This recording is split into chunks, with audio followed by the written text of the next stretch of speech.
Baik, selamat sore buat para teman-teman. Kita kembali lagi bersama saya di podcast Anak Muda. Teman-teman, sore ini saya mau bawa khusus tentang penegakan hukum, keadilan, HAM dan sebagainya. Teruntuk untuk hukum, ya. Karena masih banyak lagi hal-hal yang memang harus sama-sama bagaimana supaya hukum itu jangan tajamnya ke bawah, tapi tumpul di atas. Salah satu kader Partai PDI Perjuangan yang selalu berusaha untuk menjunjung tinggi nilai hukum dan peradilan, yaitu Oneng, yang terkenal dengan nama yang mungkin teman-teman pasti tidak akan lupa dengan karakternya. Dan untuk lebih jelasnya, coba kita dengar dulu pada waktu pemaparan dia di depan para Kapolres dan beberapa anggota Komisi 3 kalau tidak salah, atau Komisi 2 ya. Tapi untuk jelasnya kita lihat rekaman berikutnya. Ditunggu. Komisi 3 DPR RI, Wakil Ketua Komisi 3 DPR RI, dan rekan-rekan seperjuangan dari Komisi 3 DPR RI. Di awal tentu saja kami kembali mengucapkan beribu-ribu terima kasih atas follow up dan pengawalan terhadap kasus yang waktu itu diterima pada tanggal 21 Januari 2025. Meskipun pada tanggal 23 Januari dinyatakan vonis 1 tahun 8 bulan. Namun adanya pendampingan dan kemudian di follow up pada hari ini adalah suatu perjalanan yang luar biasa dalam upaya penegakan hukum di Republik tercinta ini. Hasbunallah wa ni'mal wakil, ni'mal maula wa ni'man nasir.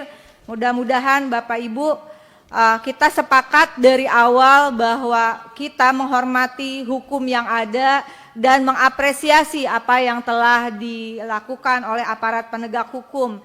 Namun demikian kita juga berharap penanganan yang ada merupakan penanganan responsif berperspektif anak demi kepentingan anak, sesuai bukan hanya acuannya adalah Kitab Undang-Undang Hukum Pidana, namun kita juga memiliki hukum lain, yaitu Undang-Undang Perlindungan Anak dan Undang-Undang tentang Sistem Peradilan Pidana Anak.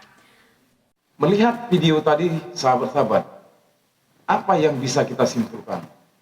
Itulah pentingnya untuk menonton sesuatu postingan ataupun konten yang berhubungan dengan penegakan hukum dan HAM,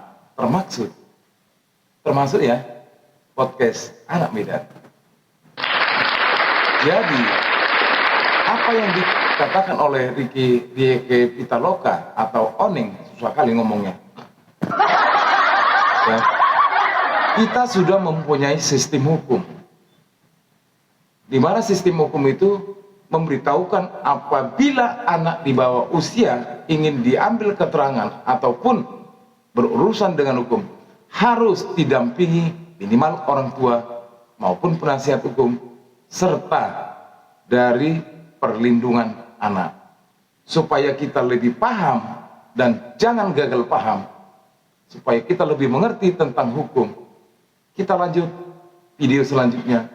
Menimbang apa yang telah disampaikan oleh Saudara Kapolres tadi, Kabid Propam Polda Jabar, Direskrim, Kapolres Kota Tasikmalaya, khususnya dari Kapolres, bahwa yang disampaikan Bapak Kapolres, mohon maaf baru 2 minggu mungkin menjabat di Kota Tasikmalaya, dan kejadian ini sudah pada 17 November 2024.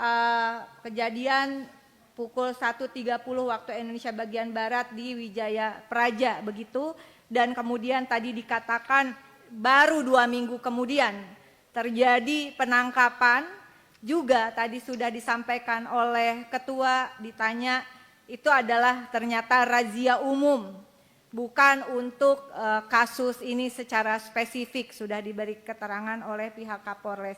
Dan kemudian tadi kita melihat keterangan yang luar biasa disampaikan oleh Kadipropam Polda Jabar, bahwa pertama CCTV yang berada itu di 5 titik semuanya dalam keadaan mati begitu karena alasan renovasi gedung. Kemudian yang kedua, di dalam area Polres Terdapat 15 CCTV, namun rekaman CCTV hanya mampu merekam selama 7 hari. Dan yang terakhir, hasil pengecekan recorder CCTV Satreskrim terakhir berfungsi tanggal 16 Mei 2024 pukul 15.04 WIB. Dan izin kami sekedar mengingatkan kita, peristiwanya terjadi 17 November 2024.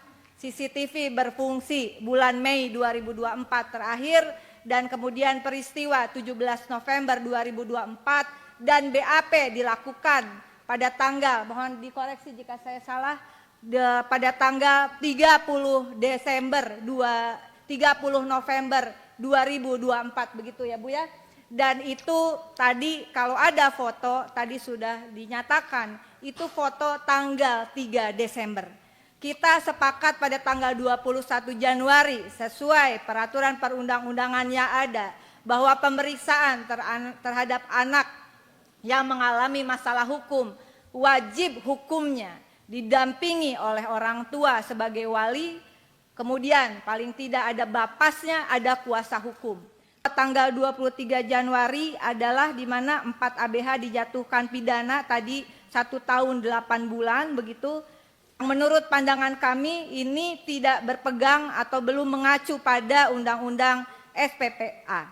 Kemudian yang kedua, Majelis Hakim dalam putusannya halaman 2 menyatakan bahwa penyidik dan penuntut umum tidak melakukan penahanan terhadap para anak. Padahal para anak sejak tanggal 1 Desember 2024 telah dilakukan penahanan sebagaimana tertuang dalam kutipan putusan nomor 8 Pitsus Anak 2024 PN Tasikmalaya. Ketiga, bahwa dari penetapan penahanan yang dikeluarkan oleh PN Tasikmalaya tersebut jelas bahwa Majelis Hakim telah melakukan penahanan sebanyak 2 kali terhadap ABH akibat dibatalkannya dakwaan penuntut umum dalam perkara pidana nomor 8 Sus Anak 2024 PN TSM dalam perkara dan ABH yang sama.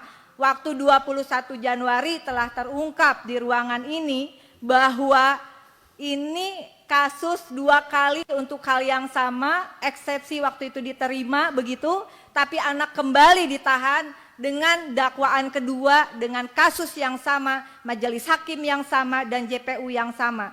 Keempat, ketika orang kecil ditindas dengan sistem hukum yang ada, kami yakin bahwa Tuhan yang Maha Kuasa, Allah yang Maha Esa tidak akan diam.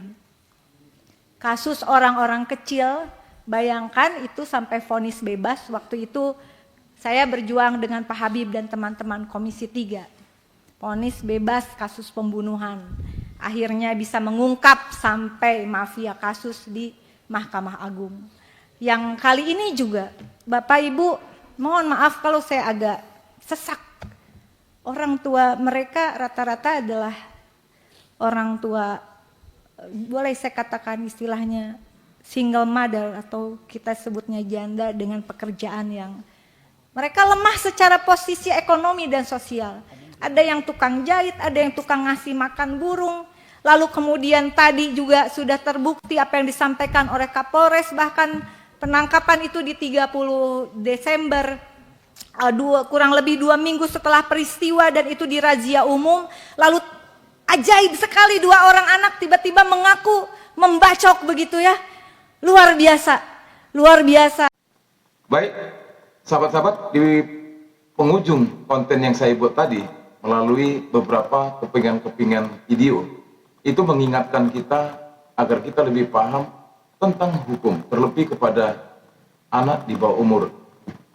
Bahwasanya apa yang dikatakan oleh Dia Pitaloka tadi, apabila berhadapan dengan hukum, kemungkinan ada masalah dengan hukum, anak di bawah umur itu wajib didampingi oleh orang tua ataupun minimal pengacara ataupun katakanlah penasihat hukum. Jadi buat kita, terlebih kepada masyarakat dan sahabat-sahabatku, apabila konten ini masuk ataupun terlihat di beranda teman-teman, jangan scroll dan berikan komentar baik apapun itu agar konten ini bisa didengar dan dilihat oleh semua orang banyak, terkhusus orang-orang seperti kita, orang kecil. Salam perjuangan dan tetap menegakkan hukum dan keadilan. Merdeka!